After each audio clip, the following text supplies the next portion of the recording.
আসসালামু আলাইকুম ওয়া রাহমাতুল্লাহি ওয়া বারাকাতুহু। প্রিয় বন্ধুরা, ইসলামী বিশ্বাস অনুসারে ফেরেশতাদের সৃষ্টির মধ্যে প্রথম ছিলেন ফেরেশতা জিবরাইল আলাইহিস সালাম। তিনি আল্লাহর নিকট থেকে মানবজাতির নিকট ওহী প্রকাশ পৌঁছানোর দায়িত্ব প্রাপ্ত প্রধান ফেরেশতা।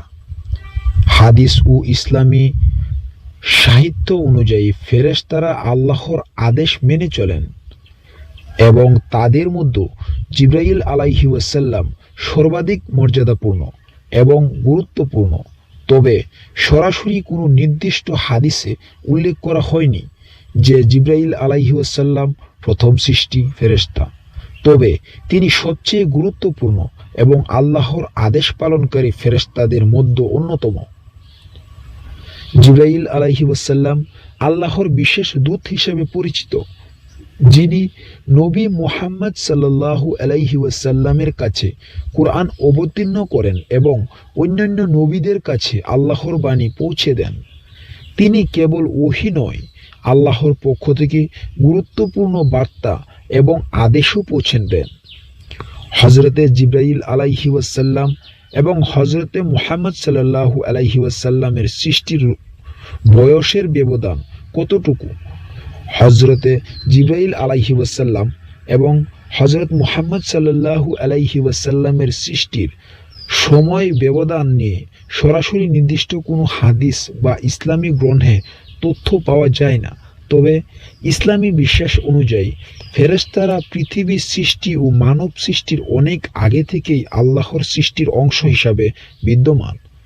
জিবরাইল আলাইহি ওয়াসাল্লাম সহ সমস্ত ফেরেশতাকে আল্লাহ পৃথিবী ও মানব সৃষ্টির অনেক আগেই সৃষ্টি করেছেন এবং তারা আল্লাহর আদেশ পালনে সম্পূর্ণভাবে নিবেদিত ছিলেন। অন্যদিকে হযরত মুহাম্মদ সাল্লাল্লাহু আলাইহি ওয়াসাল্লাম মানুষের মধ্যে সর্বশেষ নবী হিসাবে জন্মগ্রহণ করেন 570 খ্রিস্টাব্দে। তিনি মানব জাতির জন্য চূড়ান্ত ও সর্বশেষ নবী হিসাবে প্রেরিত হন।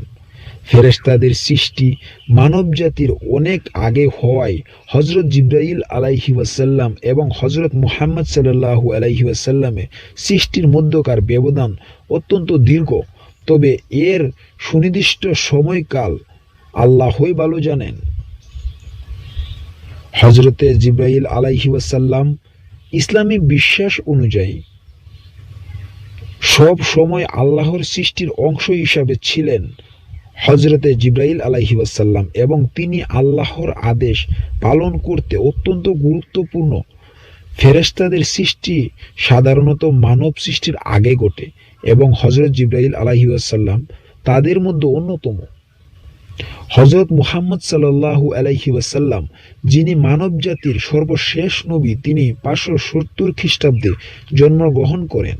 ইসলামী শিক্ষার আলোকে হযরত মুহাম্মদ সাল্লাল্লাহু আলাইহি ওয়াসাল্লামের সৃষ্টি পৃথিবী ও মানব সৃষ্টির পরের ঘটনা।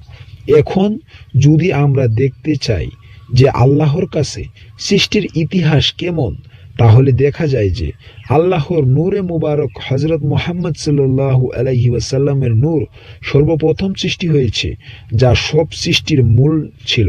তবে এ বিষয়ে বিভিন্ন মতবাদ রয়েছে এবং হাদিসে এর সঠিক বিবরণ পাওয়া যায় না। সুতরাং সংক্ষেপে বলতে গেলে হযরত মুহাম্মদ সাল্লাল্লাহু আলাইহি সাল্লাম এবং হযরত জিবরাইল আলাইহিস সালাম ফেরেশতাদের মধ্যে একজন এবং তিনি আল্লাহর আদেশ পালনের জন্য প্রথম থেকেই ছিলেন। যখন হযরত মুহাম্মদ সাল্লাল্লাহু আলাইহি ওয়াসাল্লাম মানব জাতির জন্য নবী হিসেবে প্রেরিত হন অনেক পরে, তাহলে জানা গেল হযরতে জিবরাইল আলাইহিস সালামকে আল্লাহ সৃষ্টি করেছেন সবার আগে, প্রিয় নবী হযরত মুহাম্মদ সাল্লাল্লাহু আলাইহি ওয়াসাল্লামের আগে। কিন্তু হযরত মুহাম্মদ সাল্লাল্লাহু আলাইহি ওয়াসাল্লামের নূরে মুবারক সব থেকে সর্বপ্রথম আল্লাহ তাআলা সৃষ্টি করেন। মহান আল্লাহ তাআলা আমাদের যেন সঠিক বুঝার এবং জানার তৌফিক দান করেন। আল্লাহুম্মা আমিন।